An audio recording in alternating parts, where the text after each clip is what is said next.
Addition posée en colonne avec retenue sur des nombres à 3 chiffres.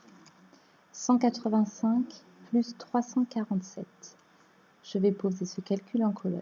Je sors la planche avec la colonne des unités, des dizaines, des centaines.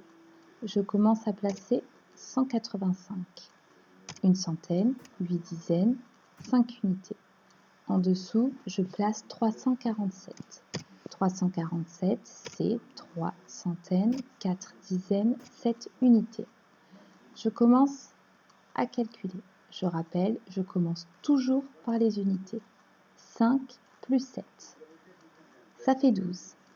Je vois ici une dizaine, un paquet de 10 que je peux échanger contre une dizaine, que je place dans la colonne des dizaines. Donc 5 plus 7, 12.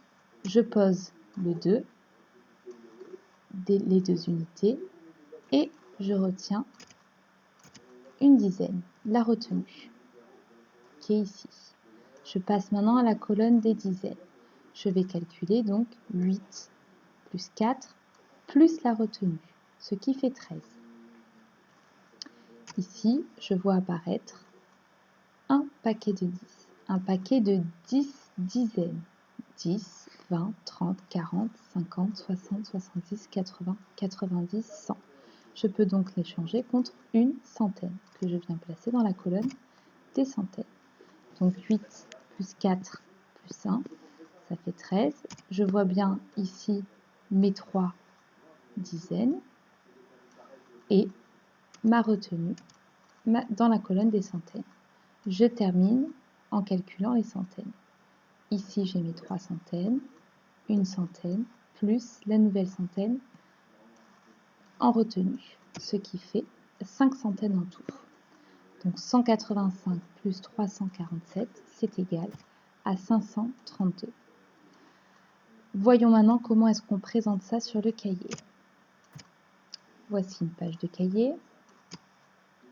Je viens écrire 185 plus 347, pardon. Je fais bien attention de bien aligner les unités, les dizaines et les centaines. Je n'oublie pas de tirer la barre d'égalité. Je commence par les unités, donc 5 plus 7, ça fait 12. Je pose 2 et je viens écrire la retenue bien dans la colonne des dizaines et je l'entoure. Dizaines, 8 plus 4 plus 1, ça fait 13. Je pose 3 et je retiens 1 et je viens bien l'écrire dans la colonne des centaines. 3 plus 1 plus 1, ça fait 5. Donc 185 plus 347 égale 532. Tout est bien aligné. Je fais un deuxième exemple. L'opération est la suivante, 174 plus 32. Attention, dans 32, il n'y a pas de centaines. Donc ici, il n'y a rien qui est écrit.